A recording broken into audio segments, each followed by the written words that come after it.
All right, I think we are doing it live. The only way to do it. Yep, we're definitely doing it live. Laura There it Robinson, is. can you hear us? Are you out there? Respond. Someone respond. Laura Robinson. Laura. No, it's like Laura Robinson. L-I-R. I'm not Oh. sure. All right. Laura. Welcome to Laura. BrotoGP. This is episode number 90 because we decided to make all three of these separate episodes for the podcast. But all right, obviously this time we were talking about Argentina. This is part 3, the aftermath. So we are doing everything that came after the race, maybe a little bit on the last lap, but probably not. And there's so much to talk about. Everyone said everyone had a bunch of shit to talk about in post-race interviews. Cal was salty as fuck. Marc Marquez had a corporate poster boy press conference, and Rossi slung some shit. So let's get this thing going.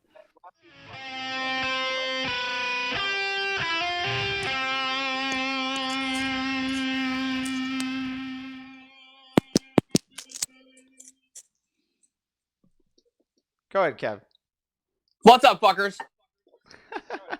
Despite the fact that I'm wearing my Yanone shirt, it is not alternate Kev in the house, but regular Kev. Alternate Kev has slung back into the lair from whence he arises, and we'll see him maybe next moon.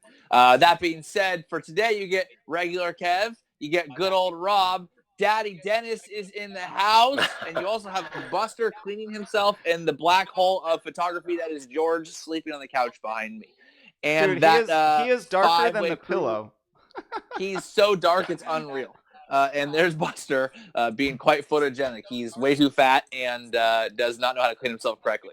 That being said, the 5 of us comprise BrotoGP tonight, as well as the rest of everyone out there in the YouTube verse. And we're here to slang some shit, as they say in the technical terms. All right, so let's jump right into this. What's the first thing on our list? Oh, of course. See this fancy poster behind me? Fancy poster. Riders Law, Fancy they're your poster. California motorcycle accident injury lawyers.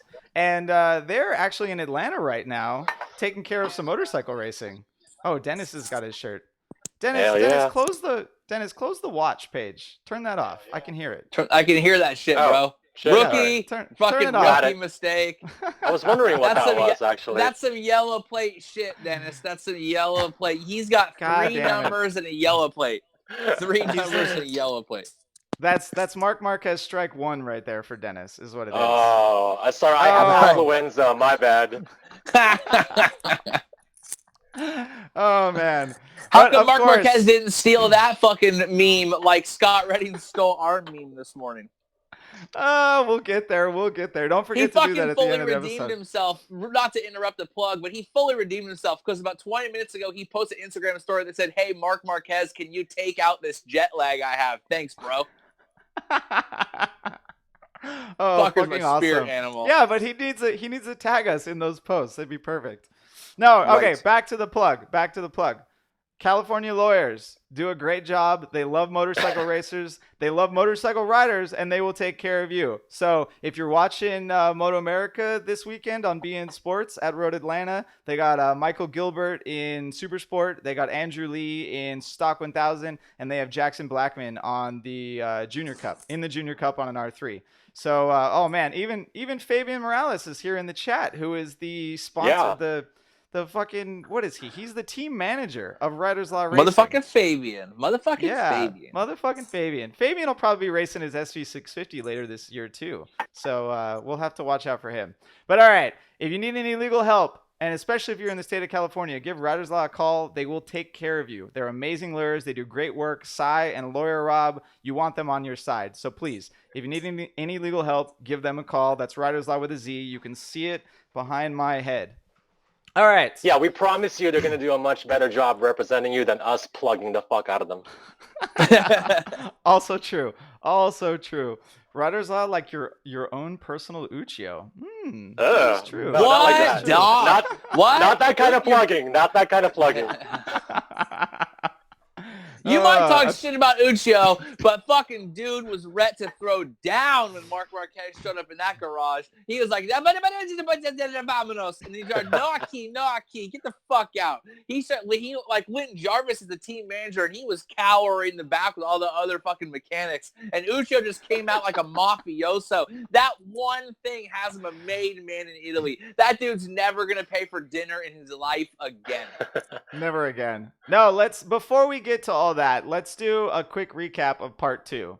So in Argentina part 2, the climax, we went over the entire race. So main things there, Marc Marquez got 3 strikes, right? He got his penalty, his first ride through for driving backwards on the track. He got a +1 position for punting into Aleix Espargaro and or for passing under a yellow flag. And then he got another ride through at the end for taking out Valentino Rossi, which turned into a the equivalent of a ride through.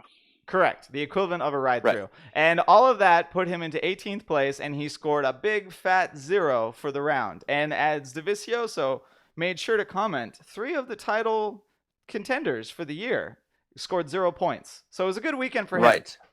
Yeah. But, as Dovizioso commented, Marquez did, quote, everything wrong.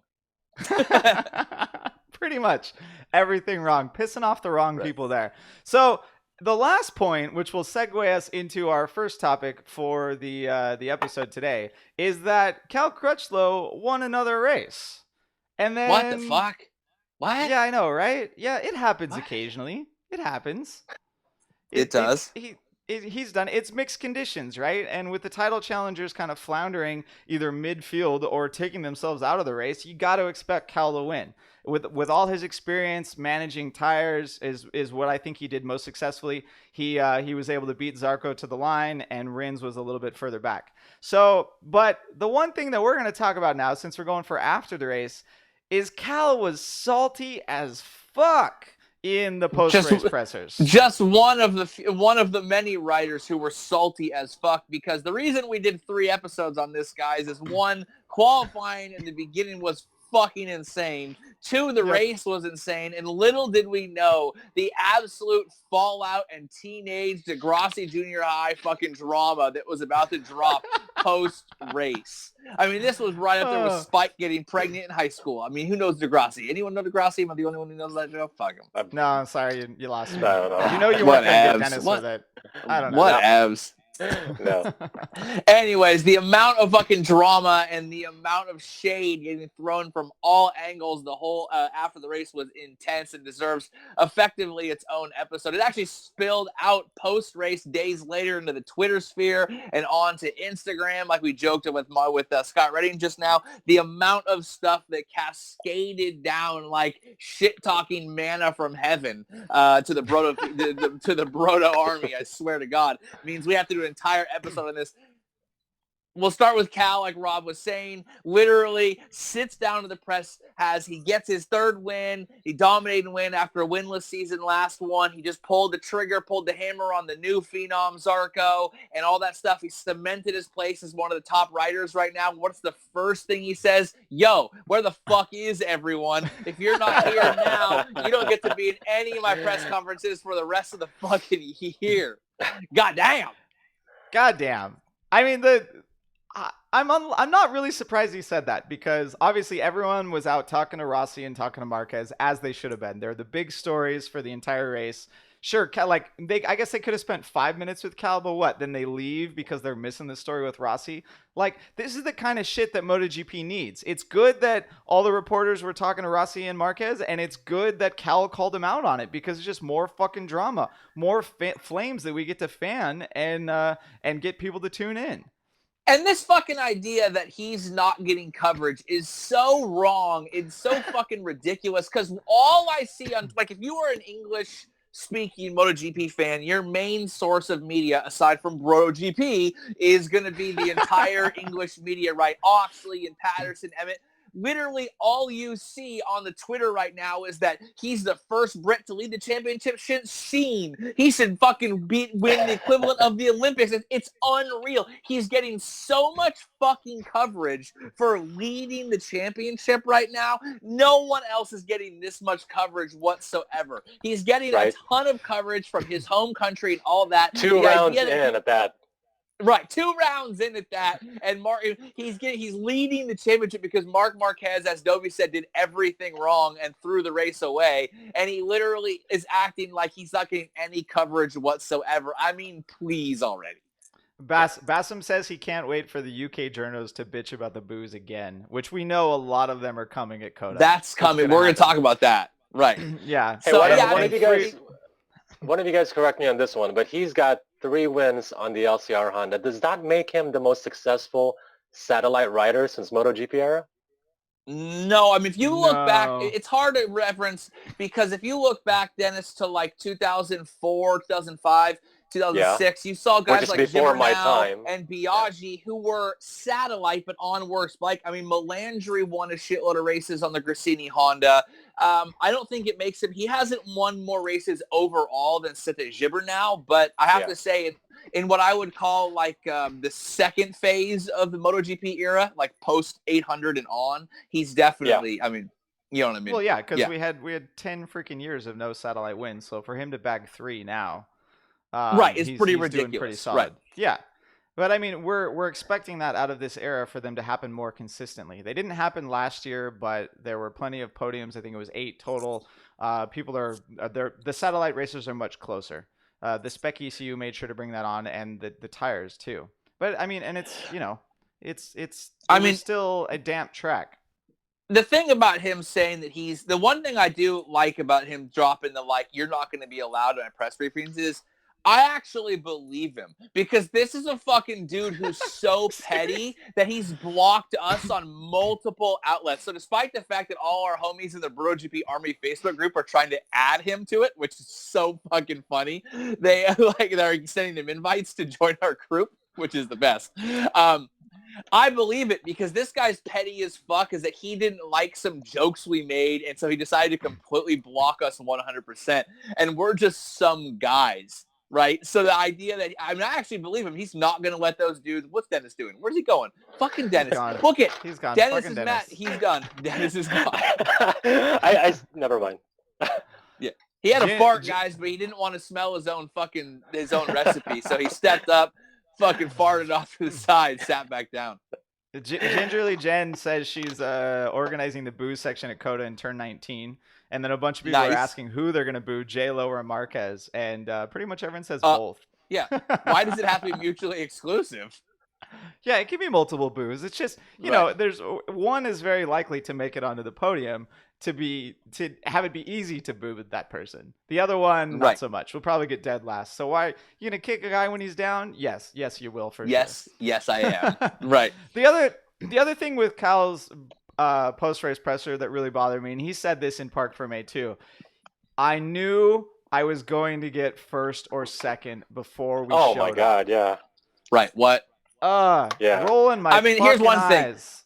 thing. I have to hand it to him, right? Because I've said this before, guys, in the podcast. Like, if you're going to line up on that grid, go 200 miles an hour to do all the stuff, travel the world, never be home, have no family life, you have to fully believe that you can win. It's just you need the right circumstances, right? Everyone on the grid thinks they can win. Every single one of those guys thinks they're the best. And, but, yeah, I mean, if Cal tells me that I was absolutely positive I was going to get first or second, I mean, well, yeah, no shit, bro. You kind of should be. Why the fuck are you there otherwise? Like, I don't really give you credit for that. That's your fucking job. Your job is to be the guy on the bike going the fastest. So if you were pretty sure you were doing your job right. He's the only racer, though, that comes out and says, like, I was for sure going to be on the box. Like, everyone else is, you know, we were hopeful. Like, we made sure to put together a solid weekend. Like, he just has no filter to leave that ego out of it, and he's making sure that so many people are gonna fucking hate him. He sounds like the biggest douche I can imagine. Here's what I can't decide about Crutchlow is I don't know if he's still kind of playing an act and thinks it's funny, or if he's actually being serious. But either way, it's rubbing me the wrong way. I don't think he has the acting skills like alternate Kev. I don't think No, it's there. no Yeah. one has those acting skills. Oh man, no, I mean, And that's it not just, act, man. He's just a salty, mad, fucking, Brit from the aisle. I mean, he is a guy who's sort of never really gotten the respect he thinks he deserves, and so he's hella mad about it. So he's the kind of guy that when he wins, he's gonna run into the camera and scream, "Doubt me again." Like, you know what I mean? Like, this is the guy who's so insecure about it, he needs to like feign arrogance and anger and machismo about it. You know what I mean? No Ryan offense, said Cal, that but I'm going to doubt you again. Guess what? I don't think you're going to win Coda. I'm doubting you. I'd love for you to prove me wrong because I'd love for anyone other than Marc Marquez to win at fucking Coda because I think his constant dominance is actually killing that race. And I think Marc Marquez's like dominance in America is part and parcel of why we started reducing our rounds. People got less interested in going. So look, if Cal wins fucking America, dope. But I doubt that he will. You hear that, Cal? I'm doubting you. I mean, last time we made some harsh comments about him, he did go out and win. So like I think that was the start of the blocking BrotoGP was when I made some comments on Barf and got some messages about it, and then we were blocked. And then what did he do? I was talking about how he wasn't going to win after having kids. And then he went out and won 2 that year. So right. Yeah, So he should really be thanking us, is what you're trying to say, right? He should be thanking exactly. BrotoGP. We lit the fire under him. Cal Crutchlow doesn't realize that what I was doing was negative reinforcement. What I was doing was we were talking so much shit about it in an attempt. We saw the satellite rider with the most potential. We saw the satellite rider with the fire and the fury, and we said, how can we motivate this individual? How can we take this man and motivate him to become the best Cal Crutchlow he can be? We had a lot of fire. We had to give him desire and fire and anger and fury. That's what we had to do. Basically, what I'm saying is, fuck Lucia Cecchinelli. I am taking 50% credit. Rob is taking the other 25, and Dennis is taking the remaining 25. As a whole, we take 100% credit for Cal Crutchlow's ascendance to MotoGP race winner. So we're basically martyrs, right? We're martyrs.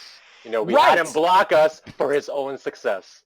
Absolutely. Yeah. I sacrificed my ability to be a part of Cal's life so that he could take a next step and go on and reach for the stars. I watched him walk across the fucking plains on the back of his horse, riding off into the sunset, knowing I might never see him again, but Cal, you'll see your dreams. I like Ginger Lynn's suggestion that we move from Cal Crutchlow as our pet project into Maverick. We got to start talking shit about Maverick so we can fire him up. Right. I don't think Maverick responds that way. Maverick does not respond. He's too by fragile. Talking shit to. He's a little fragile. Yeah. He's a little fragile. Like if we talk shit about Jorge, he'll just go cry in his like monster mansion in one of the closets. He's not going to produce better results. Same thing with Maverick. Wink, like wink. all these guys, right? Like all these guys have their public profiles, right? But they have like their own little like mini Facebook page and stuff like for their friends and family. And while Cal is still like the one who's bitching about no one likes him, Maverick Vinales probably posts those dumbass inspirational images. Like he follows DavidWolf.com and he'll post pictures of like a dark girl doing some yoga in the sunset, and it will be like, whether you think you can or you can't, you're right. You know what I mean? Like, you'll post those fucking lame-ass, like, inspirational images and shit, and they don't even make any sense, and you're like, what the fuck is this even talking about? You know what I mean? And Maverick is the kind of guy that Maverick is the kind of guy that shares the Facebook quiz that says, I'm an introverted extrovert. I like people, but I need my own space sometimes. In other words, a fucking human being. It's the same shit that we were talking. We all know that person too. Yeah, it's the same shit that we talked about Marquez with the opening Dorna video. It's basic as fuck, is what it is. Right. And the basicest of bitches. Yeah, for a grid half filled with 25-year-old kids that are kind of sheltered and a little affluent, like I'm not surprised that some of them are kinda. I'm not surprised that a bunch of them are basic as fuck. But they'll take time, they still have 10 years of motorcycle racing to develop a personality. 10 years? Right, and Cal Nobody- Crutchlow's they got time. personality, Nobody Cal's lasts 10 years in GP. he's except for Rossi Nobody. and Except for Rossi, right, yeah. Yeah. Dobie's on 10 years. Oh, Yeah, well, he is. that's, all right. This year. I stand corrected. Fastest Yeah, lad. literally this year. All right, I'm going to round out Cal Dobie Crutchlow. entered. I believe Dobie entered. Go ahead.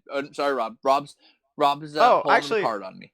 Well, one Dobie point, I'm pretty sure he now has the longest like win to win span out of someone. Valentino has that.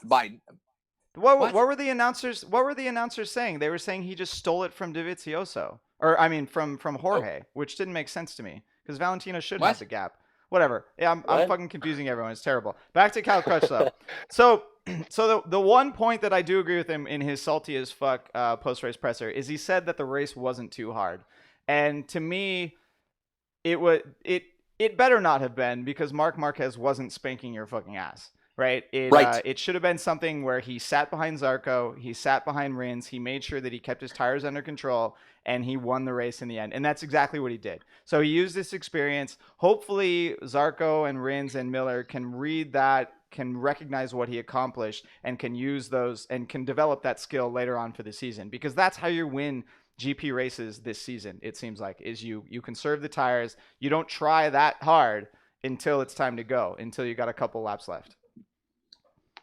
Yeah, I mean, I'll be interested to see if Zarco learns because he had so many. I don't say so many, but he had a couple of chances last year to learn that lesson, and he still doesn't seem to have learned it. Buster has arrived, and the reason my camera was shaking is he's like a solid 20 pounds, 20 pounds of manliness. Here he comes, and Zarco didn't really learn that, but Rins, on the other hand, I think is going to take some cues from that. Is that he saw it kind of firsthand, his mistake, and then he saw how he had a perfect seat to watch not only Cal do that, but Cal dispose of fucking Buster. Cal dispose of, and now George is coming out from behind the curtain. This is nuts. He saw everything happen. He saw Cal dispose of Zarco, and he said, okay, there it is. I see what happens. I see exactly what I need to do. I think Rins is more apt to learn from it than Zarco is going to be, just because Zarco really kind of already should have learned that from not winning when he's leading races before. From getting punked twice in races. So, yeah. I mean, look what happened to that Qatar this year. He went from front runner to 8th. Who fucking cares? I mean, what do you even remember? If I didn't say it right then, would you even remember what he got? No, I had no idea what position he got. I knew it was outside the top 5. That was all. Right. Man, everyone they're talking shit in the comments right now. One, my stumble with the stats was Rob, don't take stats from Simon. That's not. You know what I like about Simon is that he actually makes Rob sound exciting when he's talking. What? That's such a huge dig at me. That's such a huge dig at me. That's terrible. That's how bad Simon is. That's how bad Simon is, man. You excite me when you talk compared to Simon. Right. What Dennis is saying is Rob sounds literate. It's taken me years to develop this broadcaster intonation in my voice. Kev actually you might talk shit about Simon, but here's the thing. Granted, it's all deserved. But like I said, I don't know, 1 or 2 podcasts ago, because we're giving you guys like 3 podcasts about this race for free. So quit bitching if one of the 3 different style ones you didn't like. Sorry, I annoyed you with my free content. Is that Simon straight up called it. He actually busted in and said that Marc Marquez, and I'm paraphrasing here, is going to have so much time to make up that he thought he was going to crash, but basically throw the race away. Instead of crashing, he crashed everyone else. And that was the insight that they're looking for from an ex-racer, that kind of insight, not stumbling over your words, unable to pronounce anyone's name, have no idea how to interview anyone whatsoever. And yet, he did hit one out of the park on that one. I got to give him that credit. He did interview everyone in Park Ferme better because he asked them actual questions. It worked out. He said 2 sentences and then he finished it up with a question. They had a great response. His Dovey interview at Qatar was an interview. He just said a statement and then Dovey was like, What? Yeah, like he didn't ask him anything. So again, this is like saying Rob is like Simon Crayford makes Rob look good. That's like saying Rob doesn't look like the product of incest. You know what I'm saying? Like he doesn't sound like the product of incest. And it's the same thing. He's getting better at interviewing. Too far. Because he asked a question. That's not a good, like, we need to hire MotoGP, the premier motorcycle racing league in the whole world, needs a higher bar than he's so good at interviews because he knows to ask questions. Oh man, cats are moving the camera on Kevin. Yep. All right, so let's jump over to Marc Marquez. So we'll give you a little reminder of the end of the race. Marquez received a ride-through penalty for his antics with Rossi, for taking Rossi out, or for pushing him onto the grass, if we want to be more specific. Because there wasn't enough time left in the race for Marquez to serve that ride-through penalty, it became a 30-second penalty, and it bumped him out of the points down to 18th place, like essentially one position in front of Marquez, one position in front of Rossi, and a few seconds in front of Marquez. So this is where shit gets good. What does Marquez do after the race? Shit got real, dog. Real. Shit got real good. Yeah. Marquez, of course, as he should, walks over to the VR46 box in the pits. And what is he greeted by, Kev? Tell me. He's greeted by one mechanic who lifts the thing over, and then he gets the fucking mafioso himself, the made man, the fucking specimen of maleness. Just what a fucking specimen of masculinity. He gets the guy who's like 12 pounds overweight with a neck beard. He just like, nah, get the fuck out. Yeah, exactly. A little more than that. He got no Valentino whatsoever. He had no hope of getting Valentino. He met with the made man himself, and Uccio, literally just told him like it was, which was, bro, get the fuck out of here. Did you see any of the Italian translations? I didn't catch those because it definitely wasn't in fucking English and it wasn't in Spanish. No, it was not. It was in a little bit of a broken. I think at one point he was dropping a little bit of Spanish because of how obviously they're connected. You can really say one or the other. You can talk, but he was. Danielle's home. I gotta close the door. But I didn't see the actual translation. It was basically like, you're not welcome here. Get the fuck out. Don't come in here. God damn it. It's perfect that Uccio was able to be a guard there. There were actually, behind Uccio, there were 3 or 4 mechanics. Like, you couldn't even see Rossi through the box, through the field of people that were there. Yep. And what did Marquez expect, right? They've had history before, right? It's not like, this isn't a situation where things are a little more amicable, where Stoner can go into, or where Rossi can go into Stoner's box and they have a little 3-sentence conversation. Right, this shit doesn't go down between Marquez and Rossi. No, there's way too much history. Way too much has already been said. These guys really, you're talking about the point where Valentino's, his merchandising company, look at that hand tattoo on Dennis. Fuck you, gangster. Fucking gangster. Focus, man. Fucking focus. I can't. You're too handsome. With the hand tattoos and the perfectly sculpted jawline. All right, let me distract you with that specimen right there. No, go back to Stoner. Go back to Stoner. Anyways, he's still there. Yeah. Go back, Dennis. Go back. Don't deny me, Dennis. I promise I won't say anything. I'll just ogle you in silence. He literally, the amount of thought these guys have. I give him a little credit for going, but like Valentino said, like, you brought the fucking entourage, you brought the cameras and all of that. You showed up. He came to apologize in the most corporate way possible. You know what I mean? Like, this isn't Danny Pedrosa going to Nicky Hayden's trailer later after the Portugal round 2006 and fucking telling him like a man, you know what I mean, and having some words. This is like, right afterwards, like his corporate handlers were like, well, make sure you're wearing all your Repsol stuff and put your hat on. It's perfectly gun. You got to bend the bill just a little bit. And then walks over there and tell them that you're sorry for, aw shucks, aw gee golly, bro. I hope everything's all right. Everything okay? And fucking hell, fuck that. Oh wait, someone's giving what? Well, someone in the comments said somebody's translating it. What's Vaffanculo mean? I don't speak Italian. It doesn't sound good. But here, we got a No. translation from Freeway Road. Do not come here. Do not come here, Mark. Leave. You have the courage to come here. You dare to come here? Question mark. Someone looked it up for us. Man, I'm Damn, having you to, have like, the courage to oh, come here? Bapan What does he think culo he has means to drop? fuck Yeah. off.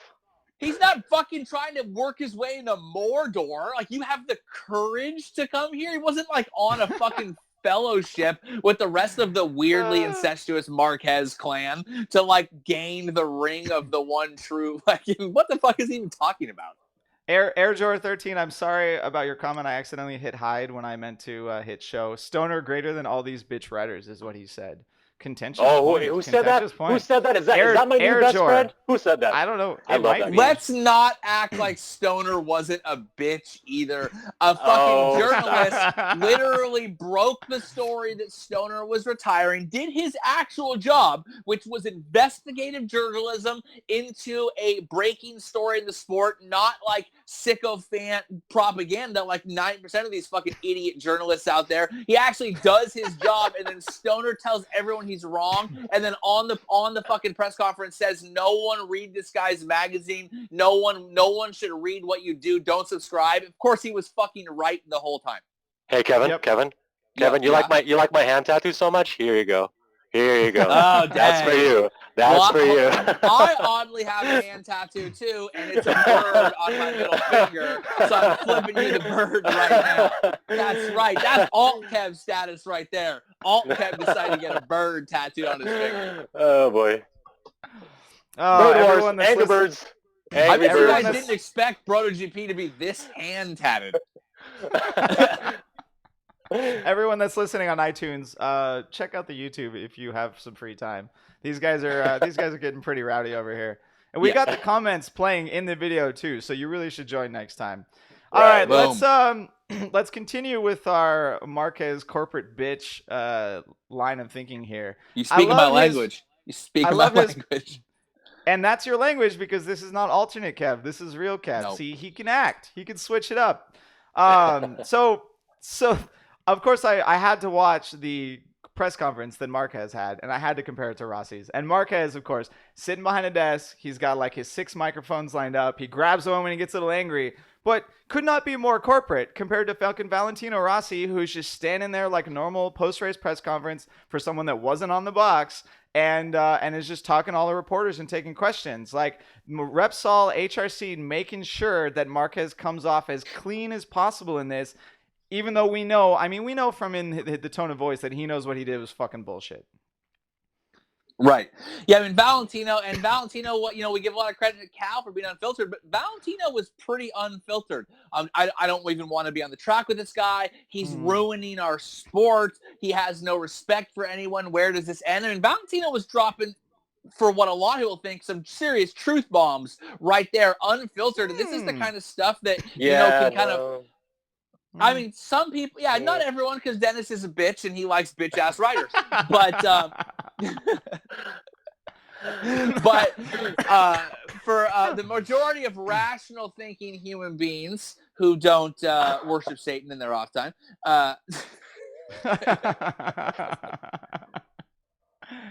no, I mean, it's just, I wouldn't say Valentino was unfiltered. I would actually comment that it was more calculated. Like, I felt like he was providing just enough exaggeration to make his point seem more newsworthy and more fiery, but still not too exaggerated that people don't take him seriously. Right? He's just playing the old sensitive card. That's all he's doing. He's like a PR genius. It's all he is a fucking PR genius. That is for sure. Yeah, that's absolutely what it is. certain.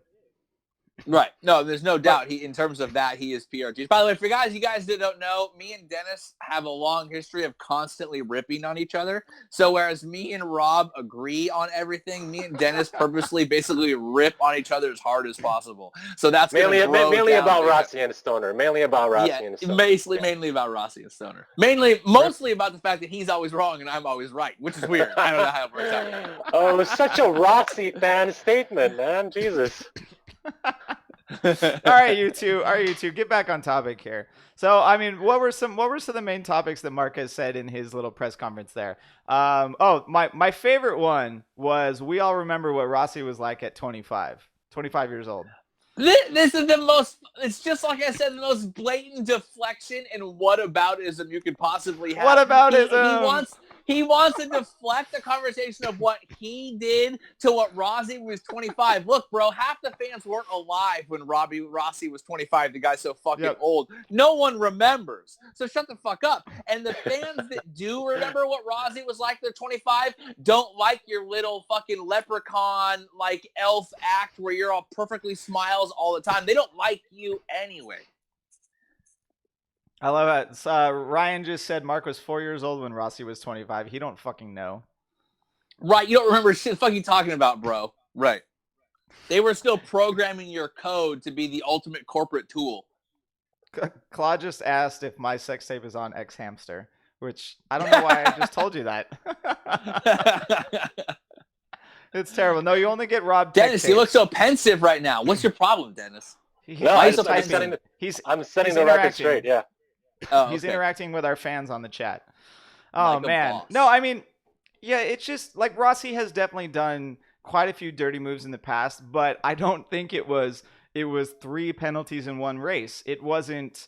I mean, the worst thing that comes to mind for me, that something that was so blatant, was the Sepang 2015 incident. And he didn't blatantly try to crash Marquez out. He slowed down, looked at him, and fucking Marquez accelerated and ran into him. Right? They're two completely different situations.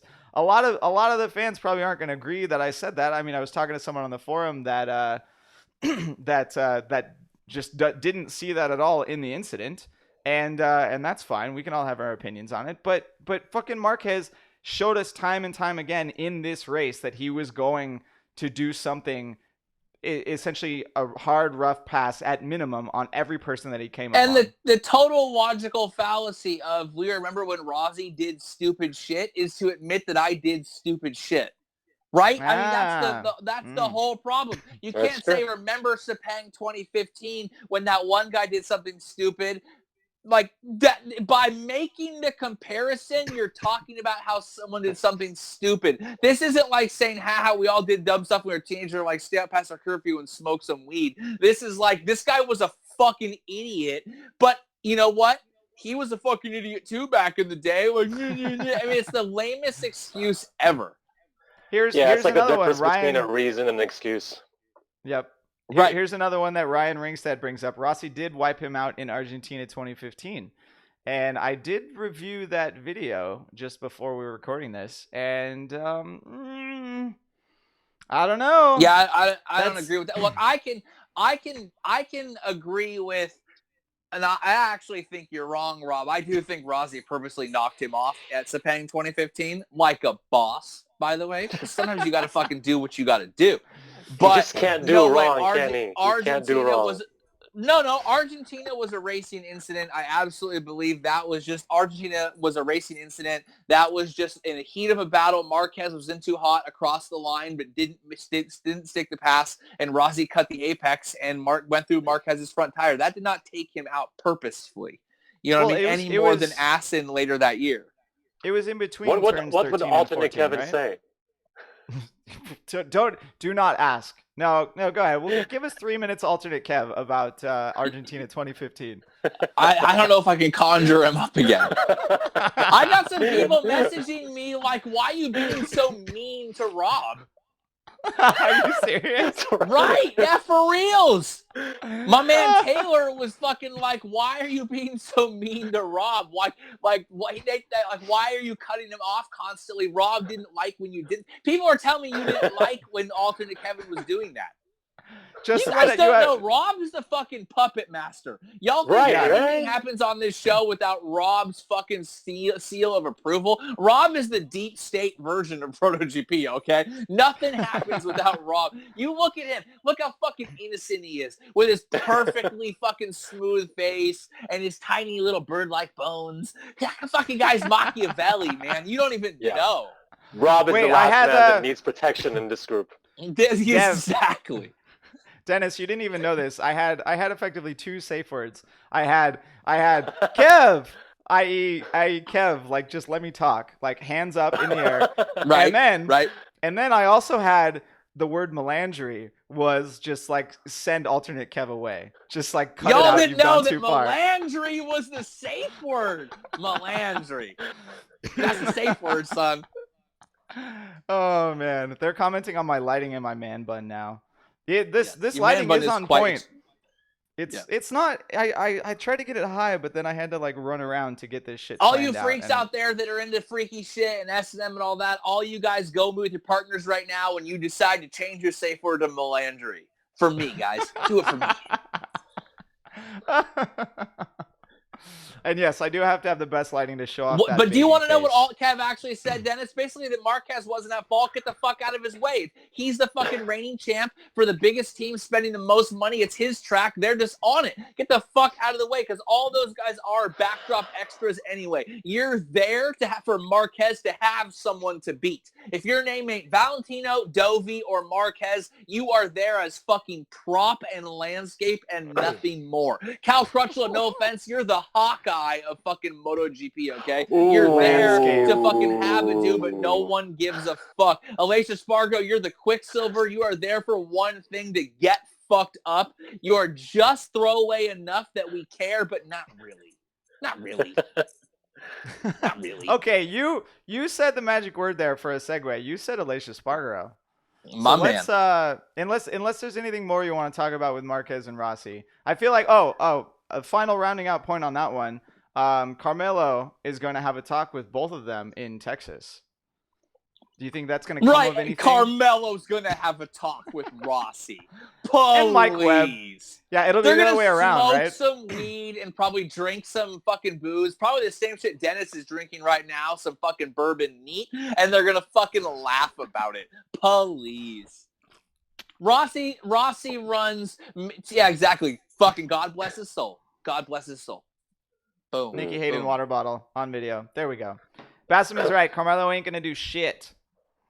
Right, and this is the greatest thing that could have ever happened. The idea that anything is going to happen is ridiculous. This race was so awesome, we dedicated 3 fucking podcasts to it. Mm-hmm. When was the last time we did that? Sometimes we've done 2, but it's been a really, really long time. And the idea that they're going to do this, Carmelo was loving this shit. It was just like I keep using the manna from heaven fucking metaphor, but that's really what this was. This was ratings raining down. I mean, I have multiple people tell me they weren't going to COTA, and now they are. Our fucking homegirl Jen is organizing a booing section at COTA. This is amazing for the show and for the series. The only people that are mad about this whatsoever are the butthurt, like 19 and 20-year-old Marquez European girl fans who like him and not MotoGP, the sport itself. That's true. I mean, we could see that in Dorna's video editing too. They, of course, they took both the Rossi and Marquez post-race press conferences and they edited them together to kind of spice it up and make it more like a response and answer.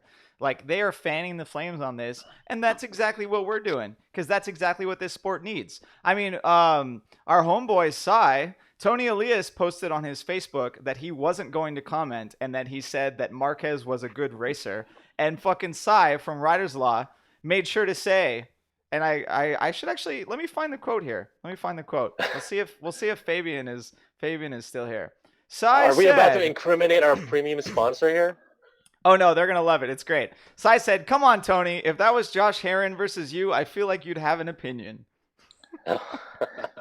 And really, this is the thing, right, that I really love about what's going on right now. I feel like for the past 3 years, guys, we've been seeding GP with salt, right? We've been salting the earth of GP. We've been infecting everyone ever so slowly with the shit talking and the shade. And it's finally coming to fruition. How do I know that? We got a super warrior throwing shade who sponsors us at teams. We got Scott Redding stealing our memes and posting them, and then he's talking shit about Marc Marquez. It's all coming to fruition, guy. BrotoGP's 5-year plan is finally fucking happening.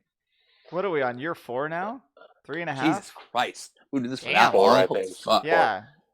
Whatever. We're going bigger every single year. All right, let's move on. Let's move on to Alicia. To Alicia Spargaro. So Alicia Spargaro, I think so we didn't really see it on camera, but there was a last two-turn incident between him and Danilo Petrucci and one other racer. Who was it? Yonone, right? Was it Right. Yonone? I'm Yeah. not sure And offhand because Alexis Spargo's never on TV, so who fucking cares? I knew you were gonna say that. Right. Yeah. So what we can gather from the social media post is that Petrucci did a hard-breaking Ducati bump pass on Aleix Spargo, knocked him offline, got him into the wet a little bit, and Aleix had to give up 2 spots. That's kind of the only thing that I gather from this situation. And if anyone in the comment section can help me out here, please do so. But then shit blows up between Aleix, Pramac itself, and Simeon. And then Take fucking it, Kev. Xavier Simeon just so Lace posts basically he did the same whataboutism that all the fucking idiot Marquez fans did with Zarco. The first thing you want to do was say, well, let's not pay attention to the guy that got 3 penalties and knocked people off. Let's talk about that one guy Zarco who had an altercation with Danny on lap 1. And it was basically the same thing. Alace drops that, yeah, Mark Marquez is riding hard, but how come Petrucci doesn't get a penalty? He rides hard all the time. He bumps into me, yada, yada, yada. Despite the fact that he didn't knock him off or knock anyone else off that race multiple times.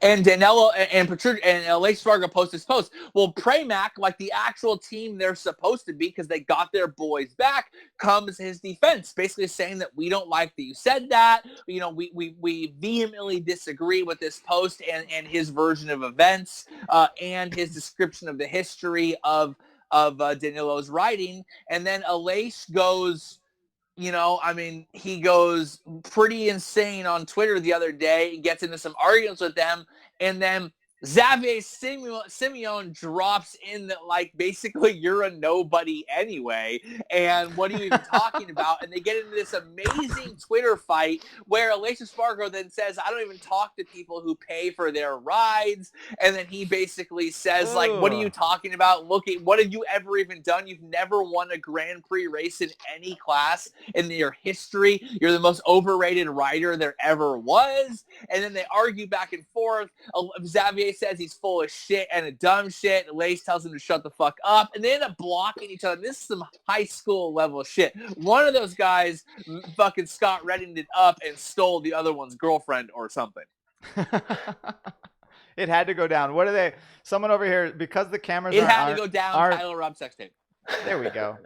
Because cameras aren't on them, so they have to create drama on Twitter from Zach on the comment section. And that's pretty much it, right? These guys are the personalities that want to be in the limelight. They need to be up front, and they're not because they're on shitty bikes or they had a shitty setup for the day. I mean, we kind of expected Danilo to do a bit better, but the GP18 had trouble all race, and he was back there fighting with Aleix behind Dovizioso.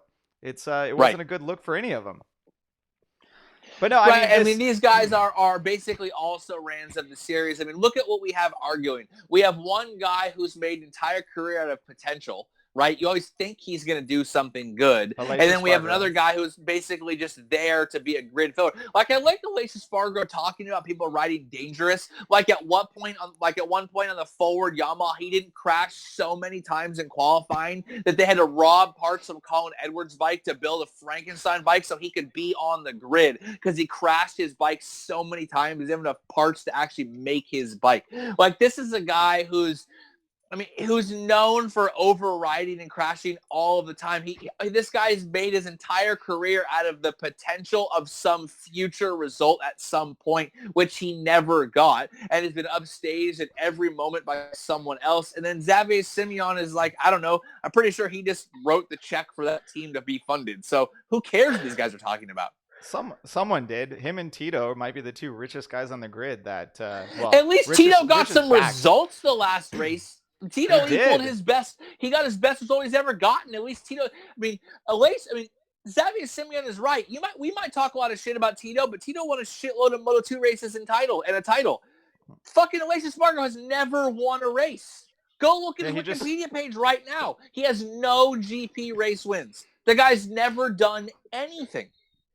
Anything. All he's ever done is hand you the promise of doing something in the future. This guy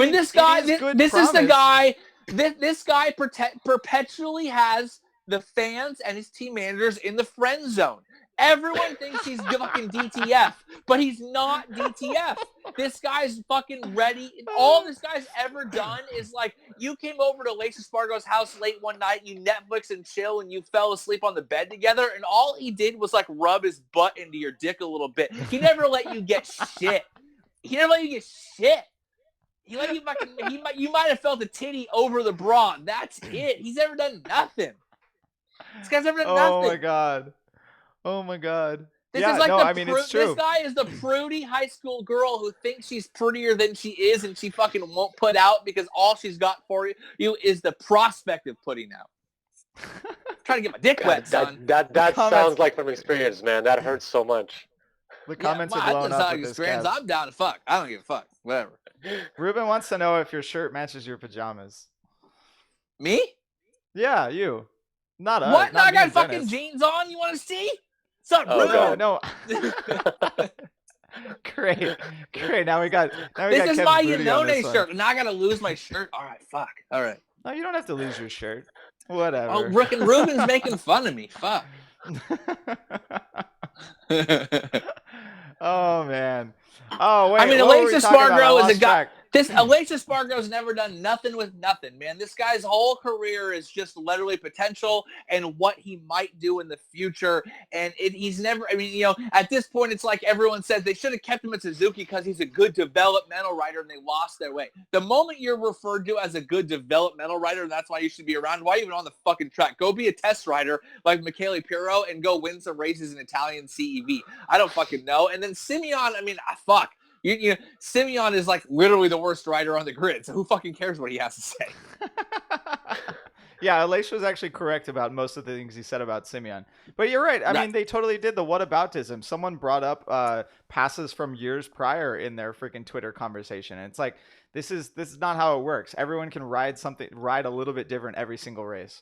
And I mean, Marquez is probably not going to run into anyone at Coda, because if he does, he's getting another fucking ride through. So they'll keep it moving. All right, what else we got on social media? Did besides Scott Redding stealing one of our posts, which we now need to watermark, Kevin? You know what's funny, man? I was like, Dennis sent me that image that like so clearly looked like Justin Timberlake saving Scott Redding and Billy the Goat from a flood. I mean, what the fuck? That looks exactly like that. And so I just made, but that so much shit. And it's not Photoshop. Not Photoshop. It's not Photoshop. That's just a random picture. Where Dennis found that, I have no idea. So he sends it to us in our private fucking messenger group, and I'm like, haha, that's funny. I think to myself, a lot of stuff is happening. The fucking weekend is wild. Rob is competing. I'm competing. So I just threw it up in our stories, right? I didn't like make a big thing about it because I don't want to over post like memes because there's actual crazy race events happening. So I threw it in the stories, and the fucking dude screen caps it. Look at his post. This guy is so fucking stupid that he didn't even like crop it on his fucking on his iPhone and then post it. It's posted as a screen cap. He straight stole it from our stories and then posts it and tags Justin Timberlake in it. What? Yeah, I didn't know that. He tags JT. Because this is the problem, man. We're the guys bringing funny back. We're the only ones. Fucking Everett is That's a good right one. now. I like that. I approve. We're the guys bringing funny back, and yet we don't get no credit for that. Come on, Scott. Don't make me post more fucking memes of you and Kiara, because I did, and that one got the one I posted of she's not only my girlfriend, she's my best friend. Oh my, you know what I mean? Like that one was so good. Josh Heron was tagging people up in that one. Please don't do that face again, Kevin. Not now that we have video. Please don't do that again. No, okay. So everyone in the comments came through on this. I asked what else happened on social media, and they reminded us. We kind of mentioned it at the very beginning of the episode. Mav went fucking haywire on social media. Every single post on Instagram and Facebook about Marc Marquez and all the shitty writing that he did, Mav was in there saying, why wasn't the fucker black flag for not taking his taking his grid spot? Why wasn't he black flag for taking out Rossi? Mav was a whiny little bitch once again, which is pretty much the only thing he's done at Yamaha since he had trouble with it. Started having troubles with the tires last year and stopped winning. That's I just want to point point out, alternate Kev did not miss that. he in-depth covered the bitchiness of Maverick Vinales and his instantaneous hand raise actually slightly before he turned around because he knew what was going on. His bitchiness was fully covered. But yes, every fucking picture, every post, Mav is scouring that shit. Now that on Instagram you can follow tags, right? He's following that tag, and he is literally responding to every single thing. He probably has a bot going right now that just insta responds on anything that's a Marc Marquez fucking grid penalty picture. Oh, we should test that one out. Alternate Kev should post something pro Marquez, and we should see if he responds. Fucking do it. Yeah, I did post. Later Alternate today. Kev did. He posted a dope fucking move, bitch, get out the way video of Marquez telling everyone to get the fuck out the way. All right, Panagali John says that Mav first started whining at Coda last year. Yeah, it's been quite a long time. It's been about a fucking year. Remember when he was dope as fuck? I mean, he won 2 races, and then... He won 3. Well, not the first... He didn't win the first 3. He won the first 2, and then took a break, and then, yeah. He crashed and then Coda, won again. And then he won again. Yeah. So, I mean, what? Do we think... is Mav isn't going to pull it through. I mean, he said in his post-race press conference that the conditions at in Argentina helped them discover something for the motorcycle, that he thought there were a lot of positive direction coming out of that race. I mean, it was great to see him kind of talking in a positive way, but it just sounds like bullshit to me. It sounds like he's setting himself up for more whining and more excuses later on. Yeah, I mean, at this point, it's like put up or shut up. You can find some direction at Qatar after you went shitty and then were able to pull yourself out back to 5th or whatever, and now you're finding some direction. It's shades of Rossi at Ducati always telling me that next race they're going to find something, they're going to have something, that if they think they found a setup breakthrough, go win a race, and I'm back on the Maverick fucking gravy train. Straight up. I still like Mav, and I still think he's got tons of potential. I still think he's getting let down by Yamaha's developmental path. But at some point, man, like part of being a factory rider and a factory racer and the potential number 1 is you got to man the fuck up. I mean, in 2015, that Honda was not very good, and Marc Marquez still won a bunch of races on it. You know what I mean? I mean, Lure Robinson says, I bet Mav's girlfriend makes him sit down when he pees. Oh, no. That's an assumption that Mav has a girlfriend at this point. Fuck. Yeah, right? Got right if I stole her, too. They're going wild in the comments. You'll see it later on the video, Kev. I still have hope. I still kind of have hope for Maverick. I mean, I wasn't as brave as Kevin last year in saying that he was going to win the World Championship, but I did say that I had him pegged for 2018, but I'm not seeing that happening yet, but we're only 2 rounds into the season, so I'm still a little hopeful. If there's one thing that last year showed us is that, you know, these initial rounds don't necessarily mean as much as you think. It's really the home stretch. It's kind of like Rob said with the races, right? It really comes down to how you are at the end. And the last couple years have really shown that. Everett keeps texting me, by the way. What does he want? Everett, stop it. I can't open the thing because I'm on my phone. But you literally, you know, these initial opening races, just like Maverick, he won a bunch of races last year, and then the home stretch lost it out. It's the same thing. Maybe he struggles early on, but so did Marquez last year. You know, and I posted that Simpsons picture of, you know, here's the exact moment that Marquez threw away the championship, like when Ralph's the exact moment his heart actually breaks. And I still get Marquez fans sending me that. Like I don't fully, you know, still love that picture that I posted, but who knows? I mean, I think that if they can turn that around, if Yamaha can really put some notes to grindstone development, he can still win some races this year. I'm not surprised at all if Maverick wins some races. He won 3 races last year and a race on the Suzuki. The guy is not a slouch. The thing that gets me, and I've said this before about the Yamaha, is it seems like they still don't have a direction, right? When HRC was having all those problems with the Honda, everyone agreed what the issue was. Everyone agreed what they needed to fix. They worked on it for 4 to 6 months, and they produced a race-winning bike at the end of the season.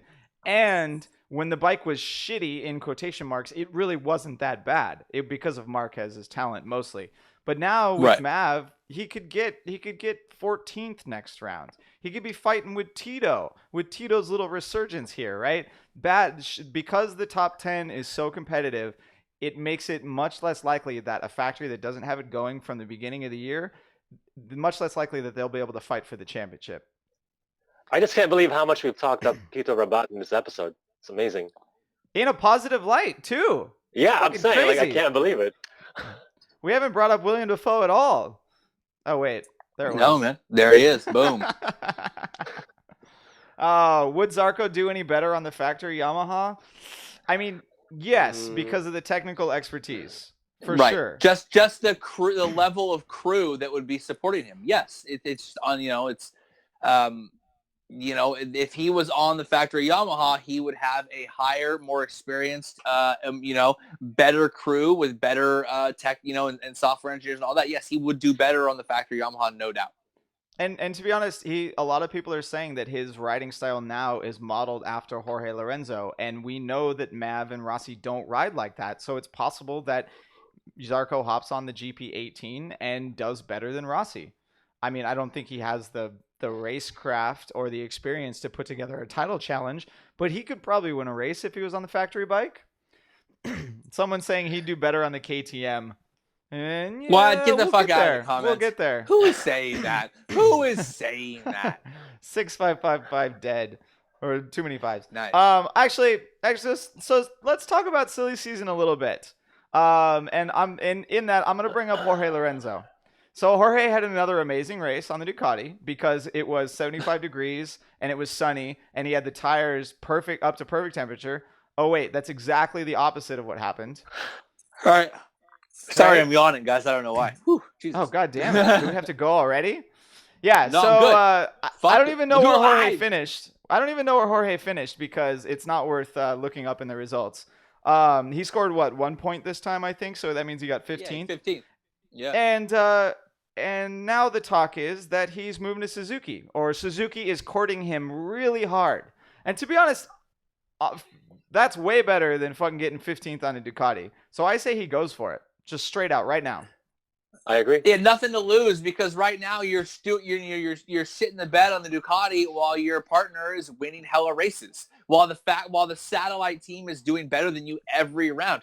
Go to the Suzuki. Hopefully it matches your riding style, and you've got nothing to lose because reality is there isn't a satellite team to do better than you, and no one's won on the thing this year. You've only seen one podium, and I doubt anyone's going to win on the Suzuki this year. So your expectations are way lower. But I mean, we need to talk about the real talk. Jorge Lorenzo's career might be effectively over. The guy who beat Valentino, the guy who beat Casey Stoner, and the guy who beat Marc Marquez is basically being regulated to B-level status in the championship, and no one gives a fuck. He didn't have the nice contract plans like Rossi did, right? Rossi went to Ducati, but there was some place for him to go back to. He went back to Yamaha, got on a race-winning motorcycle again. Jorge Lorenzo hasn't done that. Like when he left, he knew that Rossi and Mav were there. Like everyone was pretty confident that Rossi was going to sign for 2 years again, so there was no place to go. He's not going to go to fucking Honda. There's no way that Marquez would partner Jorge on any team. Nope. And there's no place, like if he bounces from Ducati, that's it for A-level factories. But right, and when he went to Ducati, he didn't bring his crew chief, any of his mechanics. When Valentino left, and every time he left, he brought his whole crew with him. So that when you rehired this guy, you rehired a set, stable, group that had worked together for a long time. You weren't like frantically, you weren't hiring a new guy and then expecting 5 to 6 to 7 races and like re-gelling with the new crew and the new chief. With Jorge, that's exactly what you're doing. Brandon says, I'm sure there's a Hot Topic modeling deal waiting for him after his right, solo exactly. tour. Did he just publish a book with the freaking red hair stripe on the cover? Yes, he did. God. Everyone loved that picture when I posted. Yeah, I didn't think it was real. I thought there was no way it could be real, but everyone loved that picture when I posted it on one of the tech tapes. It was great. Right. But I was making fucking fun of the guy. God damn it. All right, Kev, though, there is one important thing. If Jorge goes to Suzuki, you know what that happens. You know what happens there, right? Yanone's gone. Yanone's gone. Where the hell is Yanone going? Fucking Pramac. Pramac? No Aprilia. way Yanone goes to KTM. Again? Aprilia. He goes to Aprilia. Aprilia. Yeah, I mean, Scott Redding only has this 1-year deal. Aprilia is desperate for an Italian rider. They're, you know what I mean? I absolutely think he goes to Aprilia. There's no way he leaves the GP paddock. He will stay for sure. I could see him going to Pramac because we know two things is that Jack Miller is only on a 1-year deal. Pecco's going up. So if Jack Miller is able to get some results this year and move that into a move up, I could see Iannone going laterally back to kind of like his safe spot. He got them some good results and all of that. But I think Dennis is right. Aprilia, no doubt, first right off the bat. What are you laughing at? Air Joy said Redding to 6th grade. Yes, correct. God, our fans are the fucking best. Straight up. If Jorge bounces from Factory Ducati, Petrucci is entitled to the seat. So I know that contracts don't mean shit, but I can't imagine that Jack Miller is going to outscore Petrucci, given that Petrucci's on the better bike. We'll get into Europe. Petrucci will have a solid string of results. Miller will fall back a little bit. Petrucci will beat him in the championship. Jorge leaves. Petrucci is entitled to that seat. So there's no way that even if Pecco comes up, maybe Jack Miller extends, maybe he doesn't extend, Iannone's not going to get the good factory bike. Like, he's going to be on the older one. I can't see Iannone at Ducati. I don't think it'll happen. I think it's going to be not again. It'll be Aprilia or KTM. The KTM ain't going to happen. There's no way. KTM doesn't roll like that. They're not taking that. And especially not after kind of all the shenanigans he's been involved in, what KTM's trying to do. I could easily see Aprilia taking him and him, taking that seat. But there's no way he goes to KTM. Laura Robinson said, I hope Aprilia is wearing protection. Yeah, exactly. Oh, man. All right, guys, give us some more listener questions in the comments right now. Tell us what you want to hear about. We're about an hour and 10 right now. So if you got some any question, I can rant. You want to hear a rant? We're rantless right now. I can go for it too. That's a good point. You use kind of all your rant mojo for Argentina on alternate Kev. Right. Ruben wants to know a prediction for Coda. Marquez wins. Ugh, God, you're right. It's the worst. God damn it, Dennis. Sorry. Captain Obvious in the house. Marquez starts at the back of the grid, takes out someone, gets a ride through, and still finishes in 5th. That's brutal. Gingerly Jen wants him to crash, or someone wants him to crash. Ruben wants him to crash. They just boo the shit out of him so that he hears you through his helmet and crashes. Hey, wait. Because he doesn't deal with that very well. What's the likelihood of Zarco being on the podium in Coda? Low. Very low. Really? I think low. The Yamaha traditionally does not do very well there. Cal's looking pretty good, and Marquez is looking good. I have a hard time thinking that any of the Yamahas. I think that you're a better chance of Dovizioso on that podium than you do a Yamaha right now. The main question that you could have come into that is that with no Danny Pedrosa, is the rumor that Stefan Bradl is stepping in, is that there's not going to be that, the 3 factory Hondas to kind of dominate that. It's clearly traditionally a Honda track. Marquez goes well there. I just don't see Zarco on the podium there, no. I mean, last year Jorge was in 9. Oh, sorry, that's the next question. Where's Jorge finishing at Coda? I would put Cal on the box before I put Zarco on the box for sure at Coda. Yeah, absolutely. The Ducatis haven't done well. Haven't done that well. I mean, Danny Pedrosa took out Dovizioso 2 years ago, and they were fighting for a podium position, and that was like kind of the last thing that I can remember of a Ducati doing well. Last year Dovizioso got 6th, which was one of his, like, essentially that's the bottom of all his finishes. He had an 8th place in Germany and a 7th in Aragon, but like just outside of the top 5 was about where he finished. Yeah, I don't know. Jorge, he's not going to bring it back through. I mean, maybe it'll be nice and warm and he'll do something amazing, but amazing for him is going to be a top 5. Yep. Yeah. At this point, I have no faith in Jorge whatsoever. And the fact that it's already coming out that he's being clearly courted by other factories and Ducati's already basically saying you better expect a pay cut. Here's what I expect to actually happen. Not unlike when Cal Crutchlow basically got bounced from Ducati factory ahead of schedule and they stopped giving him factory parts and gave it to the Iannone.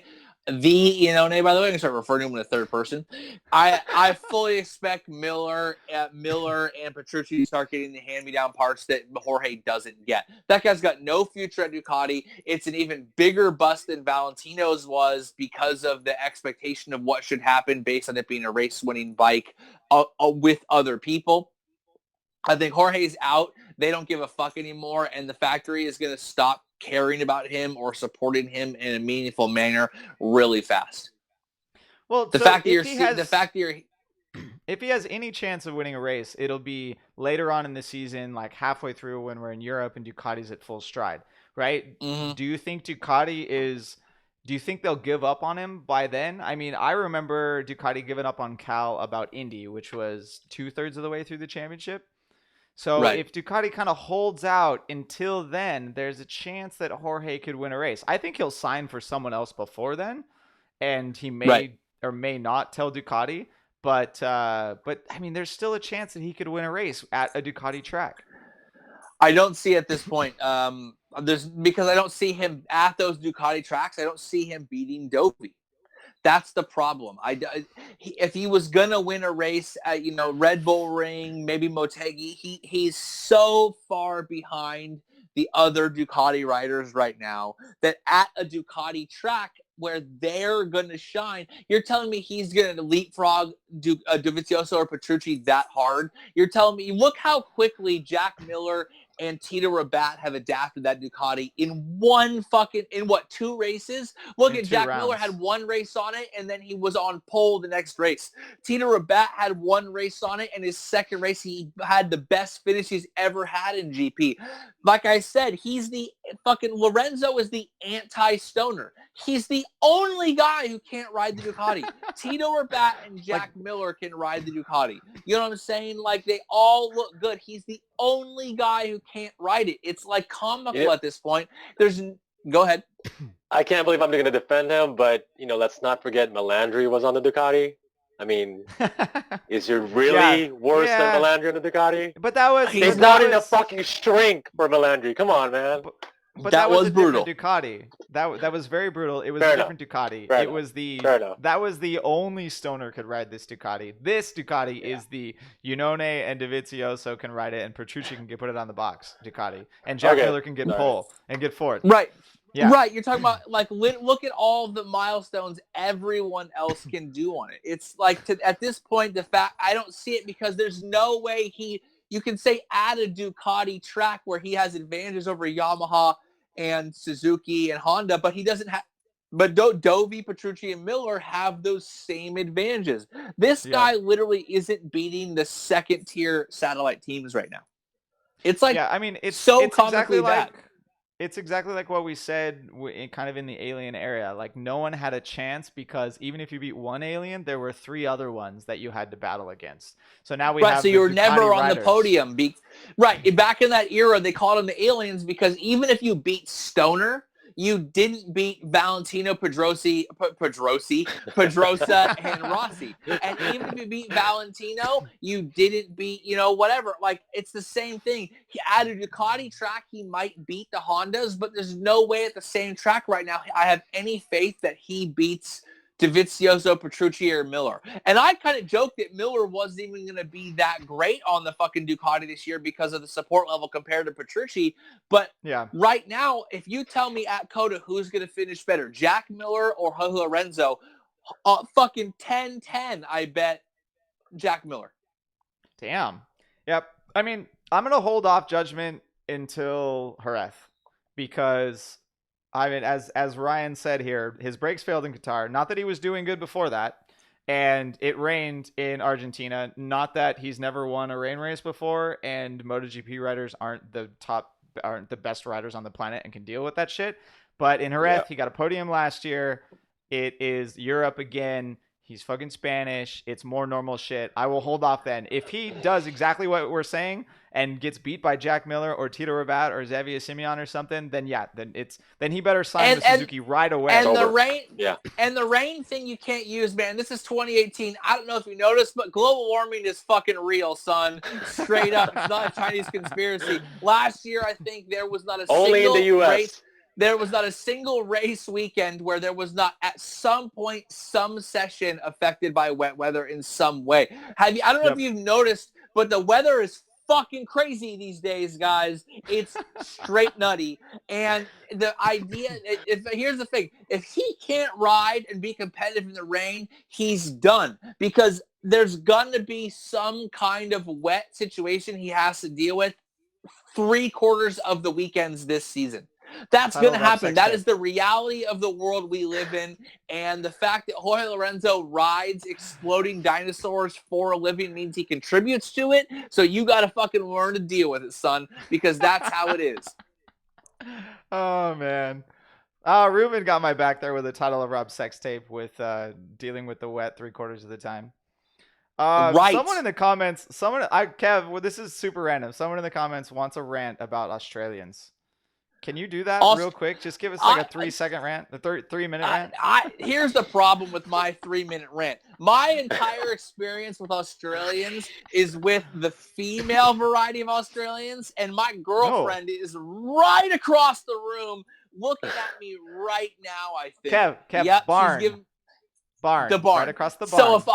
It is a barn. So my rant on Australians he puts me in a very precarious position right now. So if he's asking me, do I want to remain faithfully committed to my girlfriend, or do I want to entertain the one random guy on the internet right now? Random guy on the internet, here we go. Australians are fucking nutty. They have I don't even know what's going on with Australians. They are literally the progeny of a bunch of serial crazy criminals, and they live on this crazy island full of monsters that want to kill you at every stretch of the way. So all they really want to do is fuck and get drunk all the time, which I am super down with. But, like, you know what I mean? Like, so what I'm saying is everyone needs to date a crazy drunk Australian chick once in their life. It's a whirlwind ride that you have no business being on, and you're probably going to regret it 100%, like, literally no questions asked. But, I mean, Australia is the only place where you can drink booze out of a shoe and have a mullet and be the fucking man. That is how you rock. If you have a mullet and you drink beer out of a shoe and you're a horny, insane chick, Australia is for you. Everyone, let's party at the Gold Coast. It's going to be the shit. The cool thing about Australia is Australia has all their fucking cities on one side and then a whole bunch of nothing. And then Perth. Perth is the weirdest fucking place in the world. Perth is like if you took the United States and had San Francisco and then nothing. Just a fucking desert. A fucking desert that was so desolate that all Aborigines did was smoke peyote and think it was the entrance to the dream world. Like, that's how insane that whole, like, 3/4 middle part of Australia is. That's all you can do. So Perth is the shit, don't get me wrong, and chicks from Perth are the shit. If you're a dude and you meet a chick from Perth, go for it. You might be a little itchy 6 months down the line, but it'll be worth it. I think they just built a new racetrack in Perth, and it actually looks pretty cool. Let me check on my girlfriend real quick. She's giving you the stink eye? Danielle is giving me the stink eye.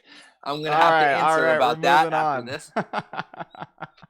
We're moving on. That was a good rant about Australia. I wouldn't call it a rant. That was, yeah.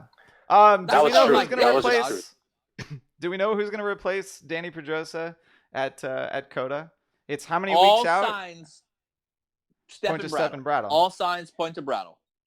I need to count the number of days, but I'm not entirely sure that HRC has to replace him. But they probably will because because Repsol is paying to have the motorcycles out on the grid. Yes. Just out of curiosity, what's Brattle doing right now? He's their test rider. Oh, all right. And he's doing broadcasting work for German television, I think. Yeah, Stefan Brattle is their test rider. He rides the bike, helps develop it, makes absolutely the most sense whatsoever. Stefan Brattle on the bike. Like you said, Repsol's paying for him to have him there. If anything, get out there, have some live, use the test or the race as a live test. Yep. Stefan Brattle, the next Michele Pirro? What's that? No. Brattle being the next Pirro? Nah. No, because Brattle signed on as the test rider after his career was effectively over. Whereas Pirro pivoted from an active racer on the uprise of his career to the Ducati as like kind of like a Machiavellian move. That's a totally different. Brattle's on the downslope, where when Pirro entered as a test rider, he was still on the upslope. And Ducati has Pirro running, helping develop the Panigale. He does some wild cards in World Superbike once in a while, or he fills in, and he is running in CEV Italian Superbike. So I think it's a different situation. But Brattle is still a hungry guy with unfinished business in GP, and he's only a couple of years removed from GP. So I also think it's just a good to throw him out there because I think chip on his shoulder a little bit. I mean, he'll do better than like Hiroshi Ayama did when he Right. had replacement duties. So, and I mean, someone in the comments said he'll beat Jorge. Ruben did, and yeah, that's true. That's true. Yeah, I think you would. Right. All right. Random question: will Kawasaki ever come back? No. Like I just said, they're too comfortable in World Superbike to like start aiming higher again. No, I mean, there's no reason to. Kawasaki is getting all the promotional marketing, everything they need out of World Superbike because they can win it practically every single year. They have they have the best rider on the grid and one of the top 4 riders on the grid to play second fiddle to him. And and they spend less money in World Superbike. Here's an explanation right now. Here is how 100% they're not coming back. Look at how much Red Bull KTM is spending, how long their game plan is, how many classes they're involved in, the overall depth of their investment to run the level that they're running is so massive. Kawasaki takes one look at what KTM is having to do to be marginally competitive and saying no. Forget Aprilia, right? Because Aprilia is a bunch of reject Italian engineers, you know what I mean, who are more interested in fucking smoking than being on the grid. But Repsol eyebrow dropped. The eyebrow. Red Bull KTM is as committed to GP as they could possibly be. They're going to be running a Moto3 team, a Moto2 team. They're soon to be running a junior team in GP plus their main team, and they're still only where they're at right now with a 5-year, $250 million plan. So Kawasaki's taking one look at that and one look at the results they have, and it's never going to happen. Yeah. And we'll go with the same thing about BMW. Yeah, so they're asking about BMW as well. BMW has even less commitment to World Superbike. They withdrew their factory effort. They are putting no money into that class. And they withdrew their factory effort on the cusp of winning the title. Yeah. Melandri and Haslam were boss on that thing. Mm-hmm. And then they got rid of it. I'm not just saying Melandri right now as a safe word. I'm saying Melandri, the real Marco Melandri. We don't need BMW don't give a fuck. Kev. Yeah, BMW doesn't give a fuck about racing at all. They still sell plenty of those motorcycles because they've convinced club racers that they are the shit to be on. I mean, even the track day organizers down here in Southern California run them, and they tell everyone, "Oh, you got to buy one. They're the best for club racing." Club racers get on them and they lose. So it doesn't. I mean, it's club fucking racing. Idiots. It doesn't. Fucking idiots. BMW, they provide you a little discount if you buy their bike and you plan to race it, but it's not worth it because the bike isn't set up well enough. It's so much easier to go buy a Cowie or an R1 and race that shit than anything else. No more random rant requests. Fuck. I don't know. I mean, what do we got here? Let's get the Proton back. No, not so much. Now, see, that's the cool thing about GP right now is we have some really solid factory efforts. KTM is putting in $200 million over 5 years. Suzuki finally didn't do their normal shit and pull out after 2 years. They're committed. Brivio's got them solid in the class. They may sign Jorge Lorenzo, which they're not going to pay him $12 million, but if they get him on the team, it'll be great for their team. And we have Ducati doing well and Honda and Yamaha. And having all of those factories in the grid brings in some money, makes sure that we have good riders to put on bikes that will be developed, and it's great for the sport. If we can get 5 factories to win races, that'd make for a banner year for GP. Even better if anything, than what we've seen I'd rather see. If anything, I'd rather see Kenny Roberts and Proton and that team in Moto 2. KTM has shown, take the Honda engine, build your own chassis, and if you are focused and competent, you can win a race. We're not talking about like 2011 where there was like 9 different manufacturers and a bunch of, like a Milwaukee was on the grid and shit. We're talking about KTM has proven, take the Honda, develop your chassis, focus on that, and it's totally possible. And if you have a small team with a small number of riders, you can actually support that chassis and frame update over and over and over, and you see results like Oliveira and Binder got last year. I'd love to see Kenny Roberts or the Proton and all the team come back. Don't focus on only having American. Don't make that team about like weird nationalistic stuff. Just try to build the best race bike you can build and get the best racer you can get on it, and you could probably win races, especially next year. Especially next year, we're moving to the Triumph motor. Everyone is kind of going to be on a level playing field. Well, as level as it can get, because Kalex will still have tons of data about how the tires work, how those bikes need to be balanced to actually win races. But it's a better shot next year than you would have if you'd entered this year with the Honda motors. So yeah, right. They, I mean, fuck. Like, let's do like a GoFundMe and see if we can build like a Moto 2 chassis. Let's see if we can get enough money for that. I'll develop it and someone else will race it. Would be perfect. Right. We'll make a Rob's Tech Tape series on it. Yeah. Oh shit. You know how many people would watch that stuff? Someone building a Moto 2 chassis from scratch. Dude, that would be the antithesis of alternate Kev videos. Just Rob working on his bike in like a sped up time lapse video. Oh, we're gonna do that. You guys don't even know yet. All right, last point. We're talking about Moto E for just a quick second right here. So Moto E, they put on track a sort of race version of the motorcycle. So it didn't have headlights. It was a little bit lighter. And what's his face? God, what was the guy that wrote it? Fucking old school. Here I am dropping the ball. Someone talk. Oh yeah. I remember in terms of the reviews, he actually said it was pretty dope. He said it was very 2-stroke like a 500cc. It was pretty nimble and a lot lighter than you expected. And then it was actually, exactly. And then it was actually a pretty cool bike, which I've been saying I'm really, really rooting for this class. Yeah, so Moto E will come along. We know that that they're actually going to get another set of batteries and a slightly lighter chassis before they actually race them. So there's a full-on prototype version as opposed to the street bike that you can buy now, effectively. And next year they're giving them to the MotoGP teams, and I think 2 Moto 2 teams, right, are getting an entry as well. And I think 2 Moto 3 teams. Oh, okay. Yeah, so the satellite MotoGP teams are going to be taking it. Pramac, Tech 3, Avintia is taking one, and Aspar or the Angel Nieto team is taking one, and there'll be Aspar again next year. And I think you're also going to see a couple of Moto 2 teams and a couple of Moto 3 teams take that. The VR46 team, I believe, is taking one, and a couple other ones. So you are seeing real teams with real support staff putting those bikes on the grid. Yeah, and I kind of think we're going to get something very similar to Moto 2 because it's very spec, right? The better teams that are able to tune the electronics on that bike because they have traction control and wheelie control and an IMU.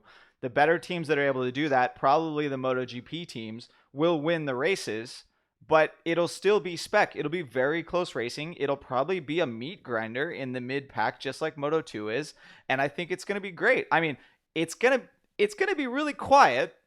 And that's gonna be weird, right? but yeah, like I think someone asked. Look at Dennis right now on this podcast. He's real quiet and super weird, but you all love him. You all love him. Oh, you don't need me to talk when there's body language. Right, exactly. That's true. You're a little pixelated this time, Dennis. I don't know what's happening. We can't see your awesome poster behind you. Kevin is actually more clear. This is kind of crazy. No, someone is asking if Moto E will challenge or race against GP, like when we had 2 strokes against 4 strokes. No, and the answer is definitely not. I mean, first of all, I don't think a Moto E bike could even make GP race distance. Like those races are going to be significantly shorter. And yeah, they're only like 7 or yeah. 8 laps. Yeah, they have to be short. You just can't produce a motorcycle right now that can put out that much power for that long. Like a bunch of people in the Isle of Man have been trying it for years, and they're still not even close to. I think they might be doing 2 laps at this point. I know they started out doing just 1 lap, but whereas the superbike classes do considerably more laps. So yeah, I mean, I'm excited about Moto E. It'll be something interesting. It'll be kind of cool and see if this trickles down to anything like club racing or whatever. If someone starts racing electric bikes in the United States, I mean, hell, we finally got Moto 2 bikes at club races in California. That's happened now. Yeah, I'm I mean, what's jealous. an AFM Full Really? Metal Pacific race right now? What is it, 8 laps? You telling me that a Moto E bike can't get 8 laps around Sears Point? Oh, they could definitely do. Yeah, a Moto E bike could definitely do club racing distances, especially this. Especially with the prototype version that GP will be producing for Moto E. So, right. All right, everyone. Worst questions. I want some more. Nah, I want some more. You want more? All right, last one. Someone, give me one more question that has nothing to do with Moto E, and I will give it to Kevin right now. You got about 10 seconds. Bassem is bouncing. Knack wants to know if you're going to Pakistan. Yeah, I'm okay. I'm trying to get Rob to go to Pakistan with me to ride motorcycles through the Himalayas. And Rob doesn't believe. He's like, fuck no. And I'm like, I'll protect you, man. Like, I'll be your Uchiyo. I literally texted that. I'm going to screen capture that. Rob's response was, fuck no. And my exact response is, I'll protect you. I said no chance. Yeah, and then I'll be your Uchiyo. Oh man, I believe you that you would be my Uchiyo. Unfortunately, I really need to focus on motorcycle racing and can't just go to Pakistan. I don't even know when it is. When is it? First of all, bitch, that ain't what you said on the text messages. Don't make me put you on blast about what you actually said. Say it. Tell him what I said. He's got to go on vacation with Luca. Him and Luca got to go on vacation. Just fucking drive to Tahoe and hang out for a couple of days, and then me and you will fucking ride to Pakistan like fucking gangsters, dog. I'll just like honeypot her or something. Just be like, oh yeah, we're going to Tahoe, and then the week after we fly out to Pakistan, I would come home and the locks on the house would be changed, and I would never see my motorcycles ever again if I move into the barn, son. Just move into the barn with me. No, we've already talked about Kev moving in down here. I feel like I need to console your girlfriends, guys. Yeah, when it comes to the Pakistan trip, a lot of you guys don't know, we have a friend named Moeen and our friends from the Recycle Garage, the Motorcycles I'm drunk. Motorcycles and Misfits podcast, which me and Dennis have sat on from time to time.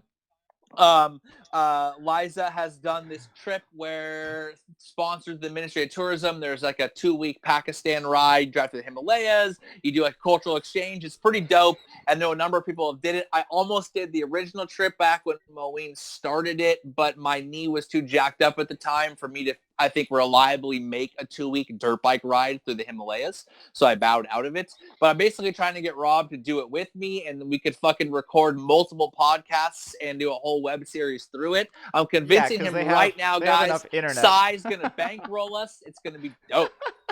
First of all, Rob, I've been a lot of places in my life. I'm a relatively accomplished traveler. Everywhere has the internet. Probably better than the United States in half the places. Right. All right. 2 very short questions. Is Cal a legit title contender? No. Thumbs down on that one. Gingerly Jen says, should I punch Marquez if I win Motul Superfan? Hold on. Before we go to should you physically assault Marquez in our name, yes, you fucking should. But and if you get sued, hire writer's law. The Motul Superman, the Superfan has no idea the wrath that they are about to bring, because Jen, our homegirl, is not the only one of our fans who's a finalist. She's not only one of 2. She's not only one of 3. She's not only one of 4 or 5 or 6, but we have 7 die-hard, hardcore BrotoGP fans who are finalists of that, dog. I know because not only did I get all the messages, but one of my boys can't make it and wanted to send a video of me in his place to trick them to get me to be the Motul super fan. These guys have no fun. Literally, these people have no idea what's going to happen at Coda. There's an army descending. Winter is coming, people. Winter is coming. And there's an army of Broto walkers behind a giant tire wall, and a motherfucking tire dragon just burned that shit to the ground, and they are coming strong straight through. You thought too last year when our homeboy in Australia in a BrotoGP shirt got a hold of the title and threatened to steal it. The trophy. I have photo evidence of it. You are Motul Superfan is gonna have a fucking BrotoGP shirt on live in Coda. That shit is happening. It's literally happening. Hail Hydra. Exactly. For every BrotoGP member you cut down, 2 appear in his place. Or her place. That's probably true.